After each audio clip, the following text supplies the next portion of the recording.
Good morning. It's March 20th, and my name is Bianca, and I'd like to make an episode about the Anna Louise, the Gamble Nippert YMCA's collaboration to trap me. Um, and what is trapping? It's a method that human traffickers use to falsely accuse or to unalive the target by accidental looking circumstances. It's a way they frame their female victims. Okay, so I'd like to talk about what happened yesterday, March 19th.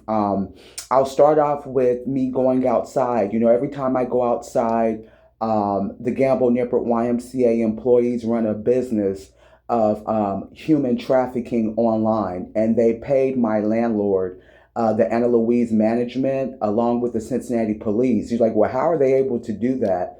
They're able to do that because they have connections with mob ties. They have connections, of course, with Freemasons, and they have connections with judges, lawyers, and AFTAB approval. And all of these people are trying to cover up what they've done as far as forgery, theft, insurance fraud, all sorts of bank fraud. Messing with government's money, messing with the court of law itself. So of course they're trying to frame me, and they pay Anna Louise to do so. So I'd like to talk about once again um, what happened yesterday. And if you'd like to know more, please feel free to listen to my prior episodes. But yesterday I came outside and I went to Shell gas station, which is not too far from Anna Louise Inn.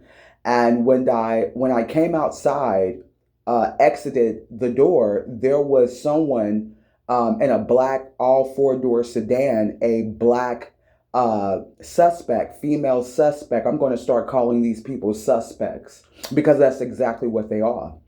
And it was a black female suspect with dark blonde hair.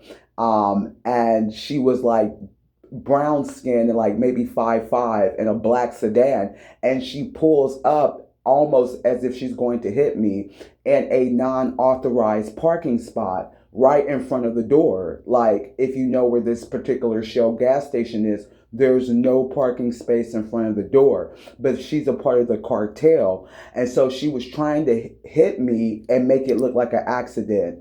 So then I come home to the Anna Louise, and I'm getting out of my car, and there's a white female suspect.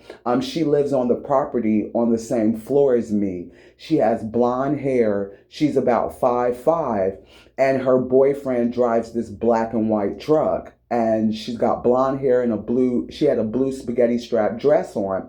She gets out at the same time I get out. She's one of the people that do this hidden surveillance chat room, um, human trafficking, with Beth and Gordon and Evan and several other neighbors and staff on this property. So she gets out of a car with about three or four other people. She walks ahead of me, but then in the building, this other white female suspect charges me where the vegetables were at. So they're trying to make a fight look like an accident. Okay. And Beth and Gordon and them are getting paid to allow these tenants to do this. And so this happened in the lobby area. So then the white female suspect that lives on my floor at Anna Louise, okay, she hurries around the bin and starts pretending to read a book. I go upstairs and I have to take my trash out. By the time I get back on the elevator, she hops off the elevator because they're monitoring wherever I go in this building. So it looks like she's just getting off the elevator to go to her apartment. But no, she was reading that book to time, what I'm saying, something weird and something fraudulent. They're trying to frame me on this property. Not only that, but anywhere I go.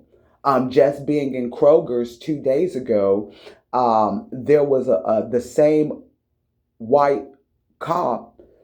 He's a suspect. He keeps harassing me too. He's trying to do some type of sexual harassment to get me to act out so that he can put handcuffs on me. And that's female trapping.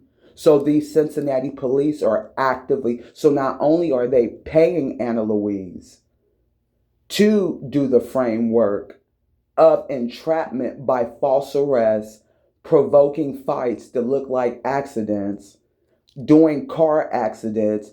Cincinnati police are also doing frame work. They're doing it in civilian clothing, and they're also doing it. That cop was in Kroger's 2 days ago in his uniform playing games, acting like he was scanning some type of acting like he was scanning something for a price, but he was very close. He came very close in my personal space.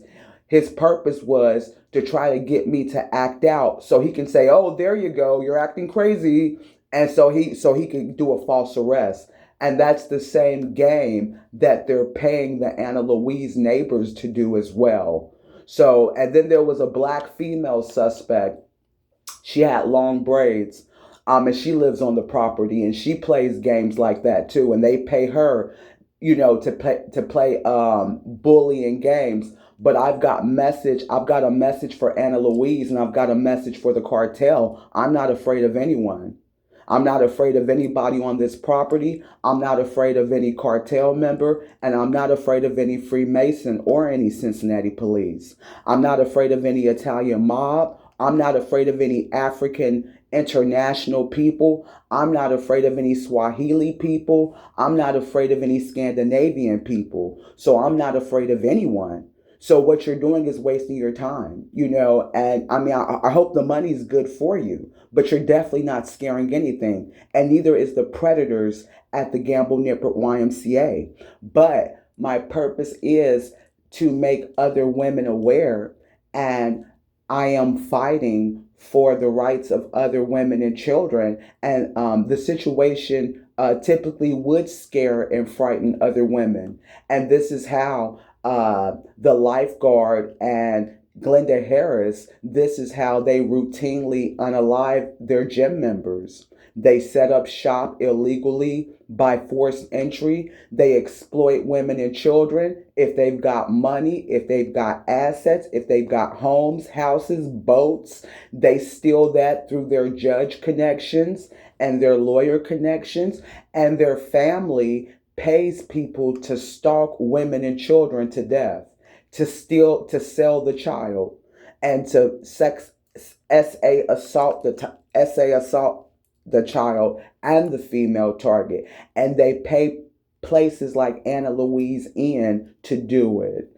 I hope something I've said has been helpful to you.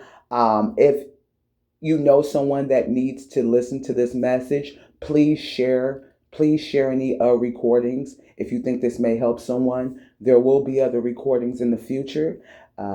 It's been a pleasure. Take care and God bless.